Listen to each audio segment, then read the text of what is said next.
2026ஆம் ஆண்டு குரு பயிற்சி பலன்கள் மிதுன ராசிக்கு எப்படி இருக்க போறது? மிதுன ராசிக்காரர்களுக்கு இயல்பான கேரக்டர் என்ன தெரியுங்களா? என்ன சார்? அதுக்கு அதிபதி யாரு? புதன் பகவான். மிதுன ராசி. ஓகே. புதன் தான் அவருடைய கேரக்டர். புத்திசாலித்தனம், எதுலயுமே ஒரு சாமர்த்தியம். இந்த சாமர்த்தியத்தில் ஜெயிச்சுட்டு வருவாங்க. born with intelligence. நிச்சயமா ஒரு பெரிய சபைகள்ல உட்கார்ந்தா போறோம், அவருடைய இன்டெலிஜென்ஸ் பேசும், தனித்துவமா தெரிவாங்க அவங்க. ஓகே. அதே மாதிரி ரொம்ப சிரிப்பா சந்தோஷமா தன்னை வச்சுக்கொள்ளக்கூடிய ராசி அது. இப்போ என்ன கேட்டீங்கன்னா, அந்த குரு பகவான் 2வது ஸ்தானத்துக்கு வர, நீங்க பொதுவாக லைஃப்ல என்ன எதிர்பார்ப்பீங்க? ஒரு யங்ஸ்டரா இருக்கீங்க, இப்போ என்ன எதிர்பார்ப்பீங்க? அடுத்து என்ன வேணும்னு நினைப்பீங்க லைஃப்ல? நான் கொஞ்சம் கோக்கு மக்கள் டெய்லி ஒரு 100 கோடி வந்தா சந்தோஷமா இருக்கும்னு நினைக்கிறேன். நிறைய பணம் நினைப்பீங்களா? கை நிறைய காசு, அள்ள அள்ள குறையாத பணம். ஆமா ஆமா, அதான் ஆசை. கரெக்ட். அந்த ஆசையை நிறைவேற்றி தருவார் குரு பகவான்.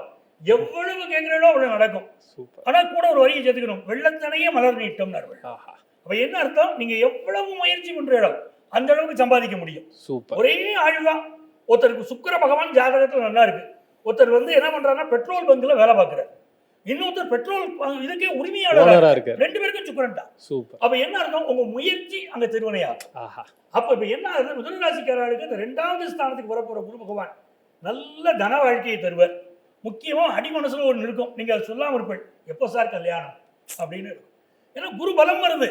அதனால அப்படி கல்யாணத்தை எதிர்பார்க்கக்கூடிய மிதுன ராசிக்காரர்களுக்கு கல்யாணம் கூடி வந்துருது. சூப்பர். நம்ம வீட்டில் பிள்ளைகள் படிக்க மாட்டேன்னு சொல்றாங்க வச்சுக்கோங்க, ஸ்கூலுக்கு போற பிள்ளைகள், மிதுன ராசி குழந்தைகள் இருந்தால் நான் ஸ்கூலுக்கு போறேன்னு சொல்லுவாங்க.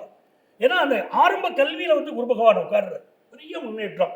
மனுஷாளுக்கு வரக்கூடாத விஷயம் என்ன? வியாதி. ரொம்ப போட்டு உடம்ப படுத்துறது, எனக்கு கஷ்டமா இருக்கு, இந்த வியாதி தான் என்னை படுத்துறது அப்படிங்கிறவாளுக்கு வியாதிகள் எல்லாம் நிவாரணம் ஆகக்கூடிய நேரம். நிறைய பேர் என்ன பண்ணிருப்பா, கடன் வச்சுருப்பா, பிசினஸ்ல போட்டோம். இந்த கொரோனா பீரியட் ஆரம்பிச்சு என் வாழ்க்கையில கஷ்டம் தான் மிதுன ராசிக்காரா சொல்லிட்டே இருப்பா. 5 வருஷமா நான் நிமிர்ந்தே வரல சார், பெரிய கஷ்டம்பா, ஏகப்பட்ட கடன், இந்த கடனை அடைக்க முடியுமா அப்படிங்கிறவங்களுக்கு கடனை அடைக்கக்கூடிய காலம், எவ்வளவு கடன் இருந்தால் அதை அடைக்கக்கூடிய காலம் வருது. சில பேர் என்ன பண்ணிருப்பா, இவர் சும்மா இருந்தா கூட இவங்களை அவமானப்படுத்திருப்பா. அப்படி ஒரு சில பேருக்கு அப்படி ஒரு ராசி, அவமானப்படுற ராசி. அப்படி அவமானப்பட்டதெல்லாம் இப்ப நீங்கும்.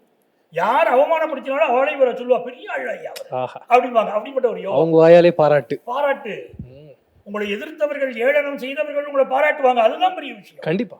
நல்ல ஸ்டெடியான வேலை, நிரந்தர வேலை இப்ப கிடைக்கும். ஏன்னா லாஸ்ட் இயர் வாழ்க்கை ரொம்ப பாதிப்புகள் இருந்திருக்கும், வேலையில பாதிப்புகள் இருந்திருக்கும். இப்ப நிரந்தர வேலை கிடைக்கும், நல்ல கௌரவம் கிடைக்கும்.